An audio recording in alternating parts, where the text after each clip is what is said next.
Dear Goldfinger purists that are angry about this new album having only one original member, just put the knife away and try to listen. Shitty puns aside, let's talk about Goldfinger. So Goldfinger has released their first album in 9 years. The big question being, does it hold up? Because John Feldmann has been busy producing and co-writing for acts like Blink-182, 5 Seconds of Summer, and Good Charlotte, and apparently he's finally found the time and inspiration to record another album for his ska punk and punk rock outfit Goldfinger, something he previously stated probably wouldn't happen again, saying he didn't think they would ever release another full-length record in their career. He's the only original Goldfinger member left here, and created was basically a pop-punk supergroup to back him on the record, with Mike Herrera of MXPS on bass, Philip Snead of Story of the Year on guitar, and Travis Barker of Blink-182 on drums, which comes as no surprise considering he just recently produced their California record.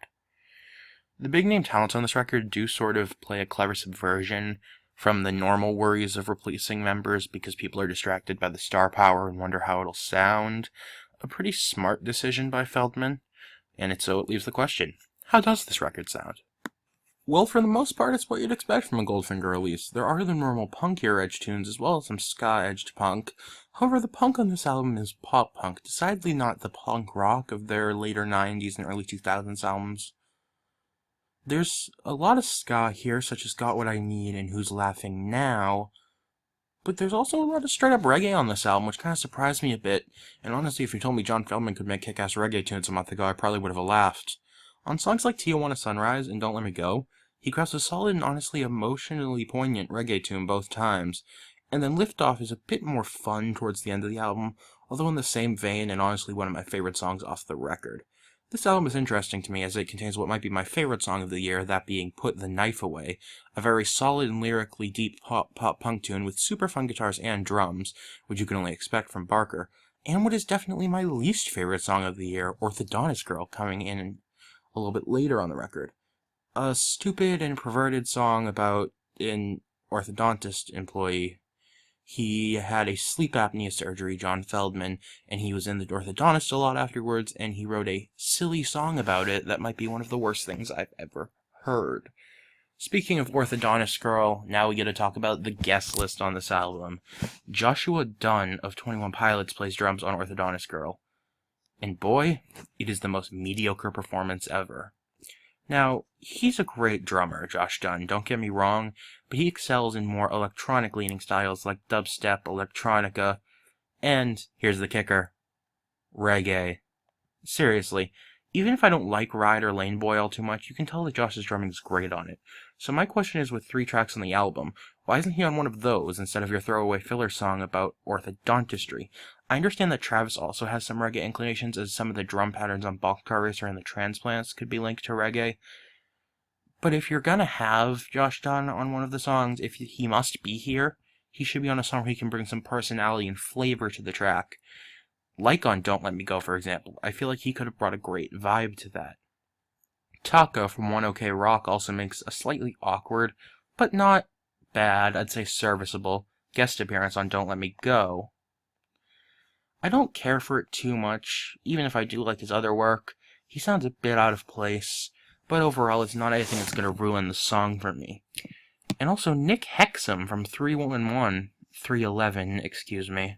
makes a vocal contribution to Liftoff that I think actually does complement the tune, as Liftoff is my favorite out of the 3 reggae-flavored songs on the album, beating out Tijuana Sunrise and Don't Let Me Go.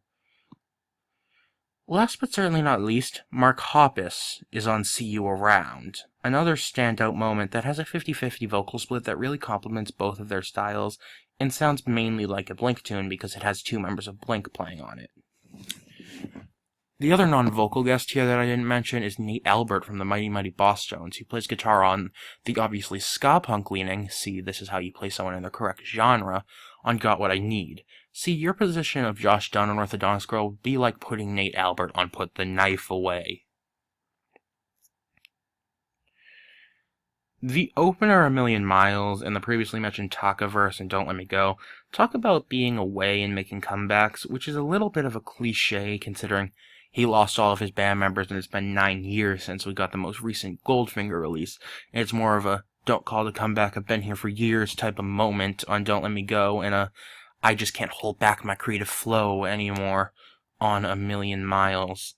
There are very solid moments throughout. As I said, I love Put the Knife Away, and Don't Let Me Go is a very, very good reggae tune, although I do prefer Lift Off. The song Who's Laughing Now is a ska punk tune with a decidedly darker edge than the rest of the record, and Say It Out Loud has a slightly dancier, fun vibe to it, even if the lyrics are still a little bit dark, almost biting and angry in their tone.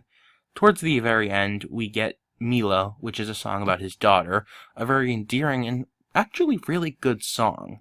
But here was my suggestion. That should have been in place of Orthodontist Girl. Cut that from the track listing, put Mila there, and then have Takeoff close the record. Because with Takeoff's lyrical content such as saying that they have 5 seconds till the end of the world, there's no such thing as gravity, and the fact that it's a little fun reggae jam which kind of wraps up the theme throughout the ska and the punk of the entire album, I feel like that would have been the perfect closer. No disrespect to Mila as a song, in fact I think it's a great song and really do enjoy it, will be listening to it repeated times, as well as many of the other songs in this record. I wasn't really expecting to go into a Goldfinger record with high expectations, even if I liked the first single, but to be completely honest, they surprised me. Overall, this record gets an 8 out of 10. Let me know your opinion in the comments. Respectfully, of course, I will always take other people's opinions into account, but there's no need to attack me over my own. Like if you enjoyed the video, subscribe if you haven't already for more great reviews, countdowns, news, and all things music, and I hope you have a lovely day.